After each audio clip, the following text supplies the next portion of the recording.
ಇನ್ನು ಮತಗಳ್ಳತನದ ಬಗ್ಗೆ ರಾಹುಲ್ ಗಾಂಧಿ ಆರೋಪ 100ಕ್ಕೆ 100 ಸತ್ಯ ಅಂತ ಹೇಳಿ ಶರಣ್ ಪ್ರಕಾಶ್ ಪಾಟೀಲ್ ಹೇಳಿಕೆಯನ್ನು ಕೊಟ್ಟಿದ್ದಾರೆ. ಮತಗಳ್ಳತನದ ಬಗ್ಗೆ ರಾಹುಲ್ ಗಾಂಧಿ ಆರೋಪ 100ಕ್ಕೆ 100 ಸತ್ಯ. ಆರೋಪದಲ್ಲಿ ಸತ್ಯ ಇದೆ ಅಂತ ಹೇಳಿ ಶರಣ್ ಪ್ರಕಾಶ್ ಪಾಟೀಲ್ ಹೇಳಿಕೆಯನ್ನು ಕೊಟ್ಟಿದ್ದಾರೆ. ಎಲೆಕ್ಷನ್ಗೂ ಮುನ್ನ ಅಕ್ರಮವಾಗಿ ಮತಗಳ ನೋಂದಣಿಯಾಗಿದೆ. ಬೆಂಗಳೂರಲ್ಲಿ ಸಚಿವರಾಗಿರುವಂತಹ ಶರಣ್ ಪ್ರಕಾಶ್ ಪಾಟೀಲ್ ಹೇಳಿಕೆ ಇದು. ಬೇರೆ ಬೇರೆ ಕಡೆಯಿಂದ ಮತ ನೋಂದಣಿಗೆ ಬಿಜೆಪಿ ಪ್ರಯತ್ನವನ್ನ ಮಾಡಿದೆ. ನಾವು ಚುನಾವಣಾ ಆಯೋಗಕ್ಕೆ ದೂರನ್ನ ಕೊಟ್ಟಿದ್ದೇವೆ. ಆಗ ಚುನಾವಣಾ ಆಯೋಗದಿಂದ ಯಾವುದೇ ರೀತಿಯ ಕ್ರಮ ಆಗಿರಲಿಲ್ಲ ಅನ್ನುವ ಆರೋಪವನ್ನು ಕೂಡ ಮಾಡಿದ್ದಾರೆ.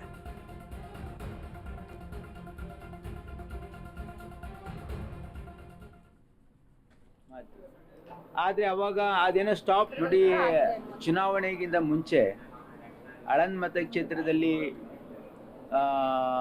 ಏನಂದರೆ ವೋಟ್ ಎನ್ರೋಲ್ಮೆಂಟು ಇಲ್ಲೀಗಲ್ ಆಗಿ ವಿತ್ ಮಾಲಿಫೈಡ್ ಇಂಟೆನ್ಷನ್ ಮಾಡ್ತಾ ಇದ್ದಾರೆ ಅಂತಕ್ಕಂಥದ್ದು ಬಿ ಆರ್ ಪಾಟೀಲ್ ಅವರು ಹಿಂದೆನೇ ಕಂಪ್ಲೇಂಟ್ ಕೊಟ್ಟಿದ್ರು.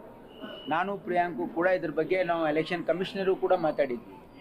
ಯಾವುದೋ ಒಂದು ಸಂಸ್ಥೆಗೆ ವೋಟ್ ಎನ್ರೋಲ್ಮೆಂಟ್ ಮಾಡೋದಕ್ಕೆ ಅವರಿಗೆ ಇಲ್ಲೀಗಲ್ ಆಸ್ಪದ ಕೊಟ್ಟು, ಹಾಗಾಗಿ ಅವರು ಬೇರೆ ಬೇರೆ ಕಡೆಯಿಂದ ಇಲ್ಲಿ ವೋಟ್ ಎನ್ರೋಲ್ ಮಾಡೋದಕ್ಕೆ ಹಿಂದೆನೂ ಕೂಡ ಬಿ ಜೆ ಪಿಯವರು ಪ್ರಯತ್ನ ಮಾಡಿರ್ತಕ್ಕಂಥದ್ದು ನಾವು ಎಲೆಕ್ಷನ್ ಕಮಿಷನ್ಗೆ ಇದು ದೂರು ಕೊಟ್ಟಿರ್ತಕ್ಕಂಥದ್ದು ಸತ್ಯವಾಗಿರ್ತಕ್ಕಂಥ ಮಾತು.